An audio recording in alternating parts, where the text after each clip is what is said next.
Je suis Gaël Chaya, je suis comédien et metteur en scène. Et moi, je suis Ramona Poenaru, je suis artiste vidéo, performeuse. Je suis Étienne Han, je suis compositeur et artiste sonore. Je fais aussi un peu la régisseur du spectacle de Nubia, donc. Lou Zimmer, vidéaste, régisseur vidéo et je fais la lumière aussi un petit peu ici. Voilà. Yann Argenté, je suis régisseur plateau et régisseur général. On est co-auteur, donc avec Gaël, de cette pièce qu'on appelle Danubia.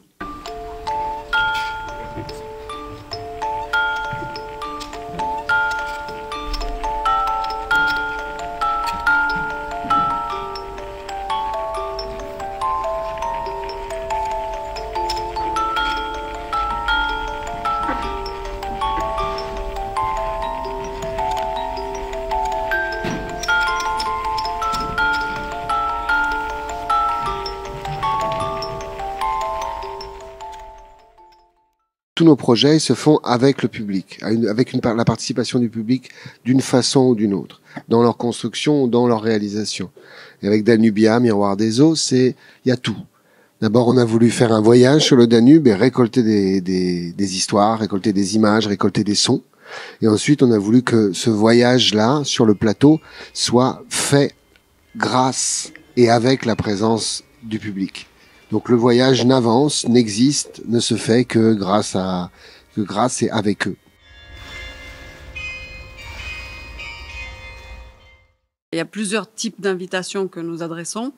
Il y a le premier, c'est la force de l'exemple. C'est-à-dire, il y a un geste qui est fait, une action qui est faite, et j'invite une personne de m'accompagner dans ce geste, dans cette action. Donc ça se fait, on le fait côte à côte, ça se fait à plusieurs moments du spectacle, c'est ça. On est ensemble pour le réaliser.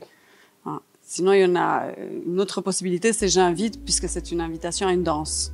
Donc là, l'invitation est plus, on va dire, formelle, enfin plus habituelle, mais c'est quand même, on invite quelqu'un à venir sur le plateau du théâtre, c'est pas rien. Donc effectivement, il y en a qui peuvent être surpris ou gênés, ou voilà.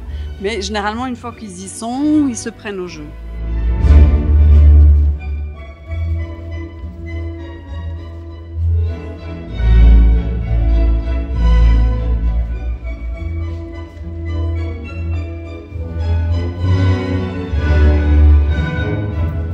Le point de départ, c'est de se mettre du point de vue du fleuve. Ouais, c'est ce qu'on voulait. On voulait mettre les gens dans un dispositif où ils aient l'impression, la sensation de faire le voyage du fleuve à la place du fleuve.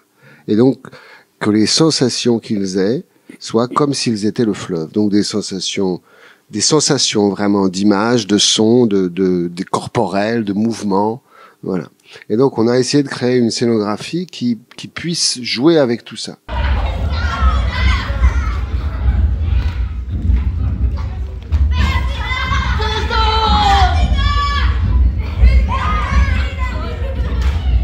L'aspect sonore du projet Danubia, c'est d'abord un grand nombre d'enregistrements qui ont été faits par Gaël et Ramona qui ont fait le voyage.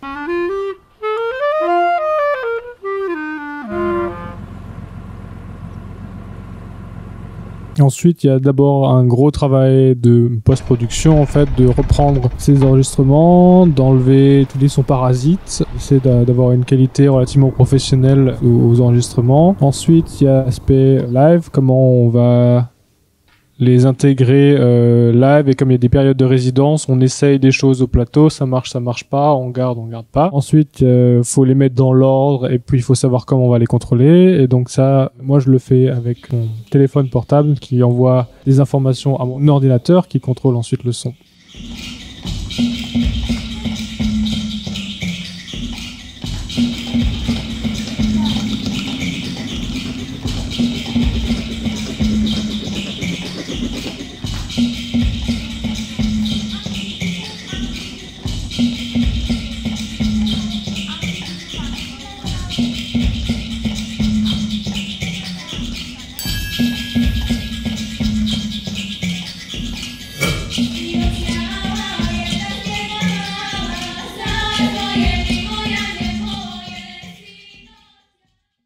vidéo, donc comme je disais, il y a des projections d'images originellement issues du parcours le long du Danube. Tout ça en fait est aussi beaucoup influé par de l'interaction. J'ai une caméra infrarouge qui vient détecter donc tout ce qui se passe sur le plateau, ou alors faire que quand quelqu'un se bat sur le plateau, ça fasse une traînée derrière lui qui va révéler d'autres images, de créer les ondes de l'eau comme s'il y avait de l'eau sur le sol, et donc de jouer ça avec la vidéo dessus. Ou des petits effets comme ça qui vont être en réponse et en réaction avec ce qui se passe sur le plateau et donne un petit côté magique.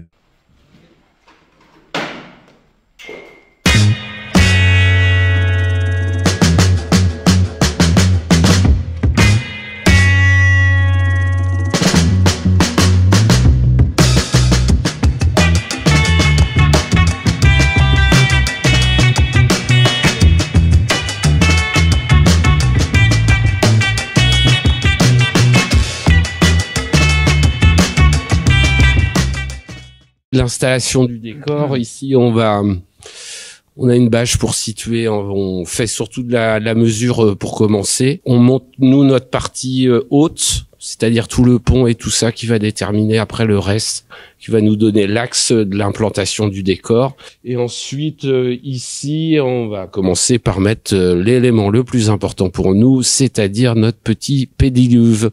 Et après une fois que ça est à peu près placé, ce qui nous demande entre le déchargement et tout ça, en général, entre 4, 5, 6 heures, on peut monter le reste du décor, finir la lumière, et on finit par caler vidéo, caler le son aussi quand tout est fait.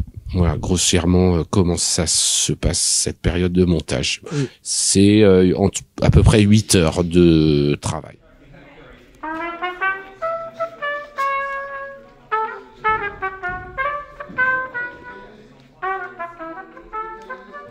Ce qui est assez simple pour nous, c'est que on a quasiment tout qui est à nous. On se sert juste d'enceintes et des deux subs qui sont pas à nous, mais tout le reste c'est nous qui l'amenons, donc on n'a pas de négociation parce qu'il n'y a pas tel projecteur ou tel truc et de devoir trouver un arrangement de solutions alternatives. Oui, l'idée c'est de quasiment être autonome, en tout cas en termes de matériel. Et lui il voit en infrarouge et en fait moi je le définis à partir d'un certain seuil de ce qui capte des zones dans l'image. Le workshop consistait en la découverte du décor, tellement que les gens n'avaient jamais vu, de raconter un peu. On a des comédiens qui arrivent avec une vision artistique et il faut trouver une solution technique pour pouvoir la réaliser. Alors, on a passé différents éléments physiques, les haut-parleurs, les caméras d'abord, et ensuite on a montré comment avec les logiciels on pouvait contrôler ça et ce qu'on pouvait faire techniquement et donc artistiquement ensuite. Ce qui est important dans ce genre de workshop-là, c'est si c'est un workshop destiné à des professionnels, c'est plutôt de montrer en quoi un choix de logiciel ou un choix technique d'outils va influer la suite de la production, la suite des projets, l'ensemble des possibles par rapport à ça. Quelque part par là ou par là. La source est quelque part par là.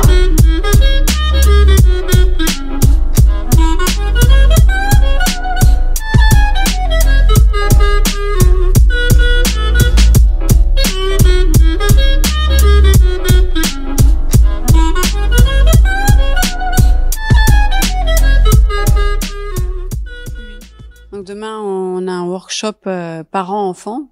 Ce sont des enfants qui sont accompagnés par leurs parents, auxquels on propose la représentation d'un voyage en dessin, une sorte de cartographie, une représentation de l'espace avec leurs souvenirs, leurs sensations, leur façon de voir ce déplacement ensemble et puis séparément. On va travailler sur la mémoire, sur la représentation du monde que chacun a, puisque nous, en fait, on travaille sur les cartes. Donc, en fait, il y a un courant dans la cartographie qui s'appelle la cartographie sensible, qui est une façon de représenter, en fait, le monde par des cartes. Et donc, à travers la cartographie sensible, c'est d'essayer de représenter son espace, mais aussi donc son histoire, à travers le dessin et à travers des cartes. Et ce qui est intéressant, c'est après de comparer en fait ces représentations du monde qui sont en fait pour chacun, mais qui en même temps représentent le même monde. Donc si par exemple demain on va travailler effectivement par exemple sur Bratislava aussi, comment je me représente Bratislava et comment mon voisin, mon père, ma mère se représentent Bratislava. Et si on compare ça, en fait, voilà, on voit pas la même chose et là, ça commence à devenir intéressant. Donc, du crayonnage, des couleurs, pas beaucoup de paroles, voilà. I found the show Danubia Mirror in the Waters very entertaining.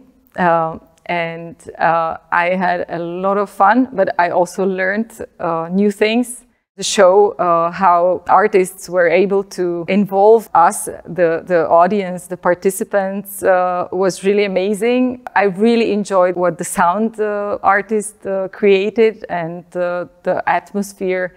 I really sometimes felt I'm close to the river, and I really enjoyed the whole show. Alors j'ai trouvé le spectacle absolument surprenant, si je puis dire rafraîchissant, comme on parle d'eau et de Danube. Et c'était vraiment une très très belle surprise et je pense une découverte pour beaucoup de Slovaques et de Français dans la nature même du spectacle. La manière dont tout le monde, les enfants et les grands, peuvent partager une joie qui est finalement une joie de bonheur et juste de vie, tout simplement. It was just enchanting, I think. The way you block a piece of the stage, of this black cube we have here, and to a smaller cube where they can project. It's more comfy for the people going inside, and everyone is close to each other, and the show itself, on running, you actually interact with other people. And you interact with the actors, and you interact with the environment and with the set design. So you are there with them. You're being in immersion with the sounds, with the projection of the mapping, with the people around. So it's all an adventure all together. And I've been there the 3 times, and all the 3 times were different. And it's always a new travel on the Danube. Every time. It was a good opportunity for the audiences who are families with children to discover A4 also in this way, that A4 can also offer some program and some interesting occasion to come and meet with others in this family-friendly performance, which was also connected to the workshop. So I really liked to see A4 with children, with their parents, and they could both enjoy the atmosphere and have some nice artistic experience or cultural experience.